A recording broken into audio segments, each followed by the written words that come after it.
بسم اللہ الرحمن الرحیم۔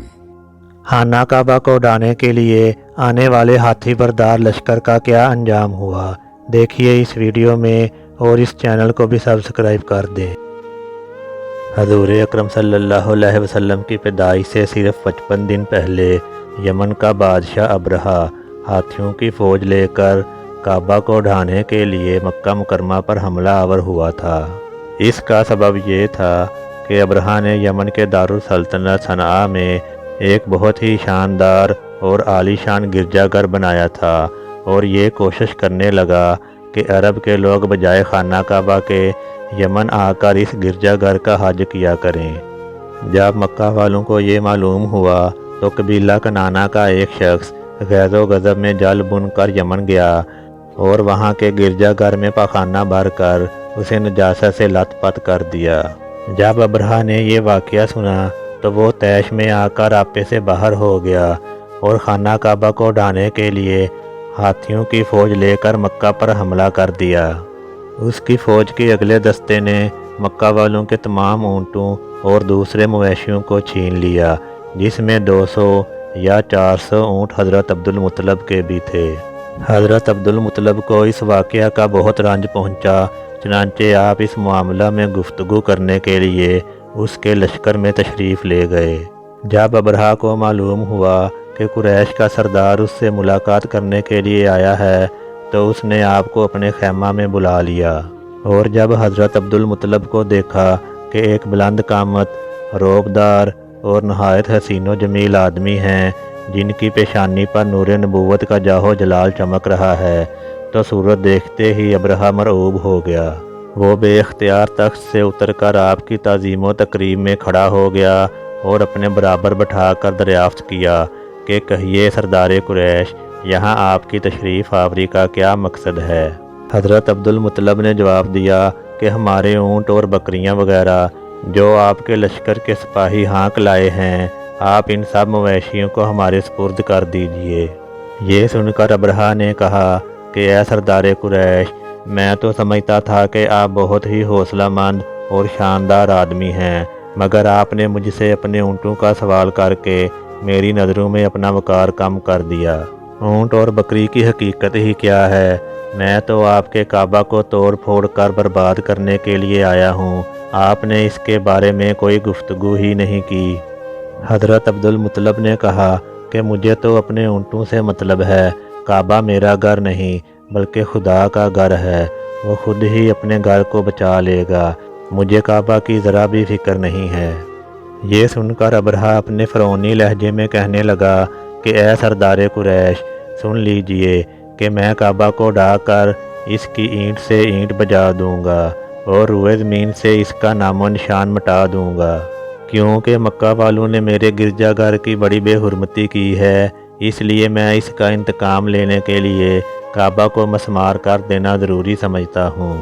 حضرت عبدالمطلب نے فرمایا، پھر آپ جانے اور خدا جانے میں آپ سے سفارش کرنے والا کون ہوتا ہوں۔ اس گفتگو کے بعد ابرہہ نے تمام جانوروں کو واپس کرنے کا حکم دے دیا۔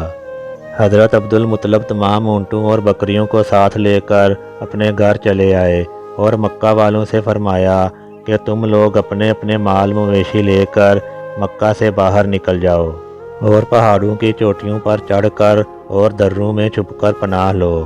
مکہ والوں سے یہ کہہ کر خود اپنے خاندان کے چند آدمیوں کو ساتھ لے کر خانہ کعبہ میں گئے اور دروازے کا حلقہ پکڑ کر انتہائی بے قراری اور گریہ زاری کے ساتھ دربار باری میں اس طرح دعا مانگنے لگے۔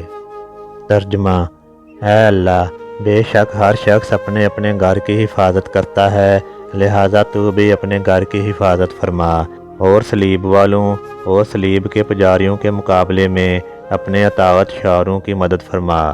ابرہہ جب صبح کعبہ کو ڈھانے کے لیے اپنے لشکر جرار اور ہاتھیوں کی قطار کے ساتھ آگے بڑھا اور مقام مغمس میں پہنچا تو اس کا ہاتھی، جس کا نام محمود تھا، ایک دم بیٹھ گیا۔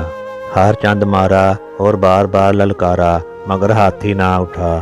اسی حال میں قہر الہی ابابیلوں کی شکل میں نمودار ہوا، اور ننھے ننھے پرندے جھنڈ کے جھنڈ جن کی چونچ اور پنجوں میں 3 کنکریاں تھیں، سمندر کی جانب سے حرم کعبہ کی طرف آنے لگے، اور ابابیلوں کے ان دل با دل لشکروں نے ابرہہ کی فوجوں پر اس زور و شور سے سنگ باری شروع کر دی کہ ابرہہ کے لشکروں اور ان کے ہاتھیوں کے پرخچے اڑ گئے۔ ابابیلوں کی سنگ باری خدا بندے کو خار و جبار کے قہر و غضب کی ایسی مار تھی کہ جب کوئی کنکری کسی فیل سوار کے سر پر پڑتی تھی تو وہ اس آدمی کے بدن کو چھیدتی ہوئی ہاتھی کے بدن سے باہر ہو جاتی تھی۔ ابرہہ کی فوج کا ایک آدمی بھی زندہ نہ بچا، اور سب کے سب ابرہہ اور اس کے ہاتھیوں سمیت اس طرح ہلاک و برباد ہو گئے کہ ان کے جسموں کی بوٹیاں ٹکڑے ٹکڑے ہو کر زمین پر بکھر گئیں۔ چنانچہ قرآن مجید کی سورہ فیل میں خدا بند قدوس نے اس واقعہ کا ذکر کرتے ہوئے ارشاد فرمایا کہ بسم اللہ الرحمن الرحیم ألم تر كيف فعل ربك بأصحاب الفيل ألم يجعل كيدهم في تضليل وأرسل عليهم طيرا أبابيل ترميهم بحجارة من سجيل فجعلهم كعصف مأكول۔ کیا تم نے نہیں دیکھا کہ تمہارے رب نے ہاتھی والوں کے ساتھ کیا کیا؟ کیا ان کا داؤں غلط نہیں کیا؟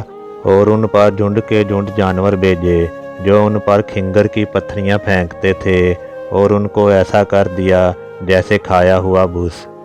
جب ابرہہ اور اس کے لشکر کا یہ انجام ہوا تو حضرت عبدالمطلب پہاڑ سے نیچے اترے اور خدا کا شکر ادا کیا۔ ان کی اس کرامت کا دور دور تک چرچا ہو گیا، اور تمام اہل عرب ان کو ایک خدا رسیدہ بزرگ کی حیثیت سے قابل احترام سمجھنے لگے۔ امید ہے یہ دلچسپ اور معلوماتی ویڈیو آپ کو پسند آئی ہوگی۔ اس ویڈیو کو لائک اور شیئر کر دیں، اور چینل کو بھی سبسکرائب کر دیں، اور بیل آئیکن کو دبا دیں۔ شکریہ۔